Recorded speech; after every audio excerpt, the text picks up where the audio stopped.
She's dead. You take the blame when the police come. But I didn't do anything. You must take the blame on my behalf. Let's get her inside. Quickly. I've got to move.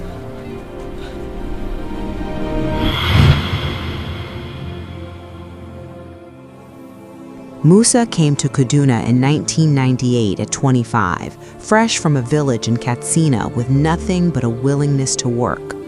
ALHAJI Rahman, a wealthy spare parts dealer in Rimi, gave him a gateman's job. The pay was 45,000 naira monthly, low, but the position came with a small security post to sleep in and leftover food from the family's meals. Musa sent 30,000 naira home every month to his wife and 4 children and counted himself fortunate. 22 years passed. Musa became part of the family landscape, invisible, reliable, present. He knew everything about everyone inside that compound.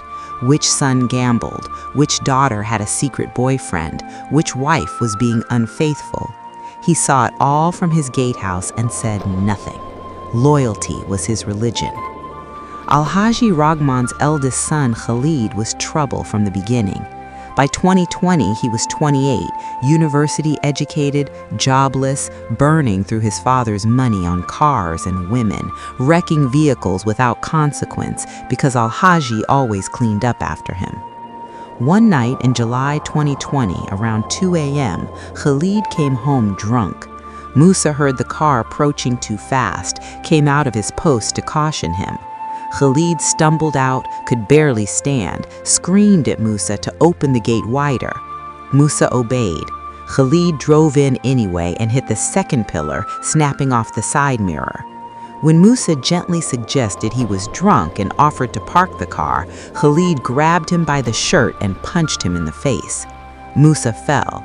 KHALID kicked him twice in the ribs, then drove inside and went to bed.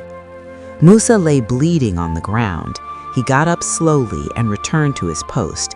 He didn't wake anyone. He had been struck before, by ALHAJI's second wife, by another son. He always absorbed it quietly. The next morning, ALHAJI Rahman saw the damaged car and summoned both of them. KHALID lied smoothly. Musa had opened the gate carelessly, caused the damage, been rude. ALHAJI came to the gatehouse and found Musa's eyes swollen, nearly shut. "What happened to your face?" Musa looked at the floor. "I fell, ALHAJI, while trying to help with the gate." ALHAJI deducted 20,000 naira from his salary for negligence. That month, Musa sent home 25,000 naira instead of 30,000 and lied to his worried wife that everything was fine. KHALID grew worse.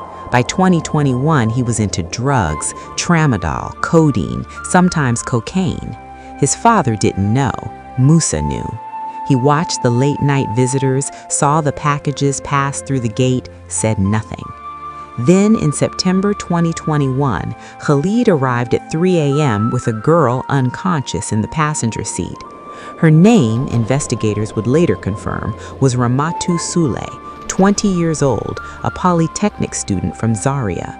Her clothes were torn, her face was bruised. She wasn't merely unconscious, she was injured.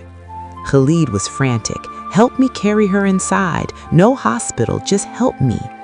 Musa's instincts screamed that something was deeply wrong, but what power did he have? He helped carry Ramatu to the guest room in the boys' quarters. KHALID locked the door and turned to him. "You didn't see anything tonight. If you talk, I'll say you were the one who brought her here. Who will believe, his son or his gateman?" Musa returned to his post and didn't sleep. At 6 a.m., he heard Ramatu scream from the guest room, then silence. By 8 a.m., KHALID called an ambulance, telling paramedics he'd found her collapsed outside the gate, a good Samaritan. She was wheeled out on a stretcher. 3 days later, she was dead. Ruptured spleen, internal bleeding.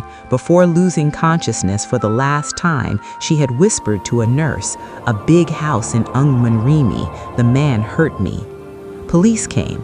KHALID told his father a partial truth.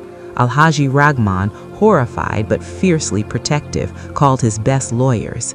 The lawyers came to Musa's gatehouse. Their message was simple: testify that Khalid found the girl injured outside the gate, that he acted as a good Samaritan, say nothing else.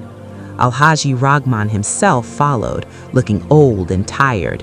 "You've served this family faithfully, MUSA. My son made a mistake. Please help us." MUSA thought of his 4 children, his daughter in SS2 who wanted to go to Polytechnic, his sons who needed feeding. He gave the false statement.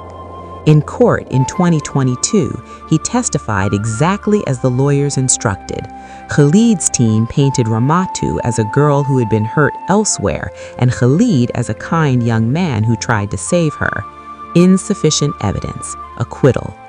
Afterward, ALHAJI Rahman pressed 100,000 naira into MUSA's hands. "You're a loyal man. God will bless you." But MUSA couldn't sleep. He saw Ramatu's face every night. His health collapsed. Hypertension, stomach ulcers, a body paying the debt his conscience had accumulated. He looked 65 at 49. Then in December 2022, ALHAJI Rahman died of a heart attack. Massive funeral, thousands of mourners. 2 weeks later, Khalid summoned MUSA. "You're too old. We need a younger gateman. 2 weeks to leave." "Sir, 24 years. My father is dead. Leave." No severance, no pension, no acknowledgement of what MUSA had sacrificed in that courtroom. He left with his clothes and 1 month's salary. Back in his village in Katsina, his wife was bitter. His daughter, no Polytechnic money, married a poor farmer at 19. His sons drifted without work. MUSA sat outside his hut watching chickens scratch the earth and asked himself the same question every day. What if I had told the truth? 3 months later, on a quiet Tuesday morning, he boarded a bus to Kaduna with 3,000 naira in his pocket, nearly everything he had, and walked into the Kaduna State Police Command on Lagos Street. He asked for the detective on the Ungwan Rimi case, the girl from 2021. The officer frowned. That case was closed. There had been an acquittal. "I know," MUSA said. "I was the witness. I lied." He gave his statement for 4 hours. All of it. Ramatu's torn clothes, the locked guest room, the screaming that stopped before dawn, the lawyers coaching his testimony, the 100,000 naira, the courtroom lies, all of it. The detective looked at him steadily. "You know you'll be charged. Perjury, accessory, possibly years in prison." "Charge me," MUSA said.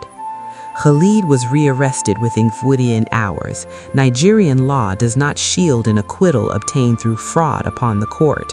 Prosecutors moved for retrial, backed by MUSA's confession and the original medical report, which had always shown injuries inconsistent with Khalid's story. Ramatu Sule's family, who had buried their daughter believing justice was impossible, hired their own lawyer. Khalid faced culpable homicide under Section 221 of the Penal Code, life imprisonment on conviction, alongside obstruction of justice and conspiracy charges that extended to ALHAJI Rahman's former lawyers, now under Bar Association investigation. His double jeopardy argument failed. A judgment produced by criminal deception carries no constitutional protection. He sat in detention, his father's money and influence finally exhausted, his name printed daily in the papers beside Ramatu Sule's smiling Polytechnic ID photo. MUSA was convicted of perjury under Section 156 of the Penal Code and sentenced to 18 months, the judge citing his voluntary concussion and clean record as significant mitigation, while noting that Ramatu's killer had walked free for over a year because of his silence. 18 months. He would be 51 when he came out, with no job, little health, and a damaged marriage waiting in Katsina. He sat in his cell and thought of Ramatu Sule's mother, who had wept when he confessed at the station, and then, unexpectedly, taken his 2 hands in hers and said, "Thank you for coming back." He decided 18 months was not too high a price. He had sold his integrity to protect a rich man's son. He had been thrown away like garbage anyway, but he had walked back through that police station door on his own, and whatever came next, that was his, Not KHALID's, not ALHAJI Rahman's, not the lawyer's. Just his. For the first time in 3 years, MUSA slept without seeing a dead girl's face.